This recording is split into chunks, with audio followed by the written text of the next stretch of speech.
بسم اللہ الرحمن الرحیم۔ السلام علیکم ورحمۃ اللہ وبرکاتہ۔ مکہ معظمہ میں کچھ غلام فروخت کرنے کے لیے لائے گئے۔ ان میں سے ایک کو ام الانمار بنت صبا خزائیہ نے خرید لیا۔ یہ لوہے کا کام جانتے تھے، چنانچہ تلواریں بنا کر فروخت کرنے لگے۔ آقا سے جو اجرت طے ہوئی وہ اسے دے دیتے۔ اسی زمانے میں توحید کی آواز سنائی دی۔ اس وقت تک صرف 5 نیک افراد نے ایمان قبول کیا تھا۔ وہ 5 یہ تھے: حضرت خدیجۃ الکبریٰ رضی اللہ تعالی عنہا، حضرت ابو بکر صدیق، حضرت علی، حضرت زید بن حارثہ اور حضرت ابو ذر غفاری رضی اللہ تعالیٰ عنہم۔ مکہ کی فضا اس وقت بہت خراب تھی۔ مشرکین اسلام کا نام تک لینا گوارا نہیں کرتے تھے۔ سچ یہی ہے کہ اس وقت اسلام قبول کرنا ہولناک مصیبتوں کو دعوت دینے کے برابر تھا۔ بڑے سے بڑا آدمی قریش کے ظلم سے خود کو بچا نہیں پاتا تھا۔ یہ تو پھر غلام تھے، بے یار و مددگار تھے، غریب الوطن تھے، لیکن اللہ تعالیٰ نے انہیں نہایت پاکیزہ فطرت اور شیر جیسا دل عطا فرمایا تھا۔ انہوں نے ہولناک مصیبتوں کے پہاڑوں کی کوئی پرواہ نہ کی اور اسلام قبول کر لیا۔ اس طرح سب سے پہلے ایمان لانے والوں میں شامل ہوئے۔ انہیں چھٹا مسلمان ہونے کا اعزاز حاصل ہے۔ مشکلات اگرچہ منہ کھولے سامنے کھڑی تھی، اور اس وقت مصلحت کا تقاضا یہ تھا کہ اپنے اسلام کو چھپائے رکھے، لیکن انہوں نے ایک دن بھی چھپا کر نہ رکھا۔ اسی دن اعلان کر دیا، میں مسلمان ہو گیا ہوں۔ اعلان کرنے کی دیر تھی کہ ظلم کا بازار گرم ہو گیا۔ ان کے کپڑے اتروائے گئے، دہکتے انگاروں پر لٹایا گیا، سینے پر بھاری پتھر رکھا گیا۔ کبھی پتھر کے بجائے بڑے ڈول والے مشرک کو ان کے سینے پر بٹھا دیا جاتا تاکہ کروٹ نہ بدل سکے، کمر انگاروں پر ہی ٹکی رہے۔ صبر اور شکر کا یہ پیکر اپنی کمر پر انگاروں کو برداشت کرتا رہا۔ ان کے زخموں سے نکلنے والا خون ان انگاروں کو بجھاتا۔ ان تمام مظالم کے باوجود ان کے قدم نہ ڈگمگائے۔ کفر کی تمام طاقت بیکار ہو کر رہ گئی، وہ ان سے اسلام کو نہ چھڑا سکی۔ ایک دن وہ نبی کریم صلی اللہ علیہ وآلہ وسلم کی خدمت میں حاضر ہوئے۔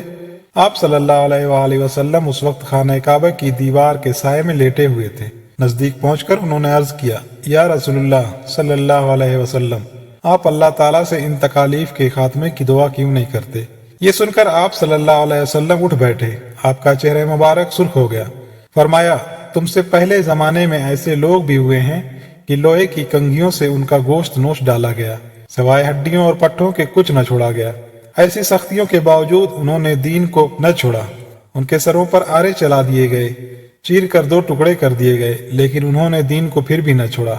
اللہ اس دین کو ضرور کامیاب کرے گا، اور تم دیکھ لو گے اکیلا سوار یمن سے صنعاء تک جائے گا، اور سوائے اللہ پاک کے کسی سے نہیں ڈرے گا۔ حضور صلی اللہ علیہ وآلہ وسلم کے ارشادات سن کر وہ اپنی ساری تکالیف بھول گئے۔ ان میں ایک نیا ولولہ پیدا ہو گیا۔ ان کا نام ابو عبداللہ خباب بن ارت تھا، قبیلہ بنو تمیم سے تھے۔ نہ جانے کس طرح غلام بنا لیے گئے اور مکہ میں لا کر فروخت کر دیے گئے۔ ام انمار بہت سخت دل عورت تھی۔ اس نے انہیں خرید لیا، اور جب یہ ایمان لائے تو ان پر ظلم توڑنے میں اس عورت نے کوئی کسر نہ چھوڑی۔ ایک دن رسول اللہ صلی اللہ علیہ وآلہ وسلم کی خدمت میں حاضر ہوئے۔ ان الفاظ میں درخواست کی، یا رسول اللہ صلی اللہ علیہ وسلم، دعا فرمائے اللہ مجھے اس عذاب سے نجات دے۔ آپ صلی اللہ علیہ وآلہ وسلم نے ان کے لیے دعا فرمائی۔ اس دعا کے بعد ام انمار کے سر میں شدید درد رہنے لگا۔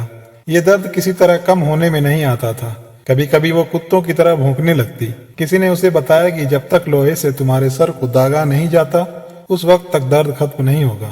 اس نے حضرت خباب رضی اللہ تعالیٰ عنہ سے کہا، تم میرے سر کو لوہے سے داغ دو۔ اللہ کی قدرت! جس لوہے سے وہ خباب بن ارت رضی اللہ عنہ کو داغا کرتی تھی، اسی گرم لوہے سے اپنے سر کو داغنے پر مجبور ہو گئی۔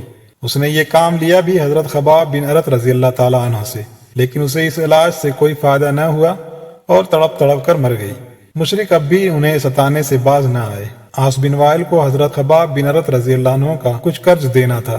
جب یہ اس سے اپنے قرض کا مطالبہ کرتے تو وہ کہتا، پہلے محمد صلی اللہ علیہ وسلم کا دین ترک کر دو، پھر تمہاری رقم دوں گا۔ اس کا جواب حضرت خباب بن ارت رضی اللہ عنہ یہ دیتے، جب تک تم دوبارہ زندہ ہو کر دنیا میں نہیں آؤ گے میں محمد صلی اللہ علیہ وسلم کا دامن نہیں چھوڑوں گا۔ عاص جواب دیتا، تو پھر انتظار کرو، جب میں مر کر دوبارہ زندہ ہوں گا تو تمہارا قرض چکا دوں گا۔ اس طرح مظلوم خباب رضی اللہ عنہ سالہ سال تک ظلم کی چکی میں پیستے رہے۔ آخر مدینہ منورہ کی ہجرت کا وقت آ پہنچا۔ پھر غزوات کا سلسلہ شروع ہوا۔ آپ نے تمام غزوات میں شرکت کی، نہایت دلیری سے لڑے۔ خلفائے راشدین کے عہد میں جب فتوحات کے دروازے مسلمانوں پر کھلے تو یہ اکثر رویا کرتے اور فرماتے، ہم نے اللہ کی رضا کی خاطر رسول اللہ صلی اللہ علیہ وآلہ وسلم کے ساتھ ہجرت کی اور ہمارا اجر اللہ کے ذمہ رہا۔ پھر ہم میں سے بعض تو دنیا سے رخصت ہو گئے اور انہوں نے اپنے اجر کا کچھ بھی پھل نہ کھایا، لیکن بعض کا پھل پک گیا اور وہ اس کو توڑ کر کھا رہے ہیں۔ مصعب بن عمیر نے احد میں شہادت پائی تو انہیں کفن دینے کے لیے ایک چھوٹی سی چادر کے سوا ہمارے پاس کچھ نہیں تھا۔ آج یہ حال ہے کہ اللہ کا فضل ہم پر بارش کی طرح برس رہا ہے۔ مجھے ڈر ہے اللہ نے کہیں ہماری تکالیف کا بدلہ کہیں دنیا ہی میں تو نہیں دے دیا، یعنی اس ڈر سے روتے تھے کہ کہیں ہماری قربانیوں کا اجر ہمیں دنیا میں نہ مل جائے۔ آپ نے بالکل ابتدائی دنوں میں قرآن مجید پڑھ لیا تھا۔ حضرت عمر رضی اللہ عنہ کے اسلام قبول کرنے والے واقعے میں حضرت خباب بن ارت رضی اللہ عنہ کا نام آتا ہے۔ یہ اس وقت حضرت عمر رضی اللہ تعالیٰ عنہ کی بہن اور بہنوئی حضرت فاطمہ اور سعید بن زید رضی اللہ عنہ کے گھر میں تھے، انہیں قرآن کی تعلیم دے رہے تھے۔ حضرت عمر رضی اللہ عنہ کی آمد پر یہ مکان میں کہیں چھپ گئے۔ پھر جب حضرت عمر رضی اللہ عنہ نے قرآن سنانے کی خواہش ظاہر کی تب یہ کونے سے نکل کر سامنے آ گئے اور فرمایا تھا، اے عمر، تمہیں بشارت ہو، کل میں نے حضور نبی کریم صلی اللہ علیہ وآلہ وسلم کو دعا مانگتے سنا تھا کہ الہی عمر اور ابو جہل میں سے جو تجھے پسند ہو اس سے اسلام کو قوت عطا فرما۔ لہٰذا معلوم ہوتا ہے کہ اللہ کے رسول صلی اللہ علیہ وسلم کی دعا تمہارے حق میں قبول ہو گئی ہے۔ حضرت عمر رضی اللہ عنہ اور دوسرے تمام صحابہ آپ کی بہت عزت کرتے تھے۔ کبھی اٹھنے بیٹھنے کا اتفاق ہوتا تو حضرت عمر رضی اللہ عنہ ان سے قریش کے ظلم کی تفصیلات سنا کرتے تھے۔ ایک دن حضرت خباب بن ارت رضی اللہ عنہ نے اپنی کمر سے کپڑا اٹھا دیا۔ حضرت عمر رضی اللہ عنہ یہ دیکھ کر حیرت زدہ رہ گئے کہ ساری کمر اس طرح سفید تھی جیسے برس کے مریض کی جلد سفید ہوتی ہے، یعنی کمر پر کوئی جگہ ایسی نہیں تھی جہاں جلائے جانے کا نشان موجود نہ ہو۔ آخری عمر میں آپ کوفہ میں آ گئے تھے، وہیں 37 ہجری میں شدید بیمار ہوئے۔ وفات سے کچھ پہلے ان کے سامنے ان کا کفن لایا گیا، اس کو دیکھ کر فرمایا، یہ تو پورا کفن ہے۔ حضرت حمزہ رضی اللہ تعالیٰ عنہ کو ایک چھوٹی سی چادر میں کفن دیا گیا تھا، پیر ڈھانکے جاتے تو سر کھل جاتا، سر ڈھانکا جاتا تو پاؤں کھل جاتے۔ آخر ہم نے ان کے پاؤں کو گھاس سے ڈھانپا تھا۔ پھر انہوں نے وصیت فرمائی، مجھے شہر کے اندر دفن نہ کرنا، میری قبر شہر سے باہر کھلے میدان میں بنانا۔ اس وصیت کے بعد وہ دنیا سے رخصت ہو گئے۔ حضرت علی رضی اللہ تعالیٰ عنہ نے نماز جنازہ پڑھائی، اللہ کی ان پر ہزارہ رحمتیں ہوں، آمین یا رب العالمین۔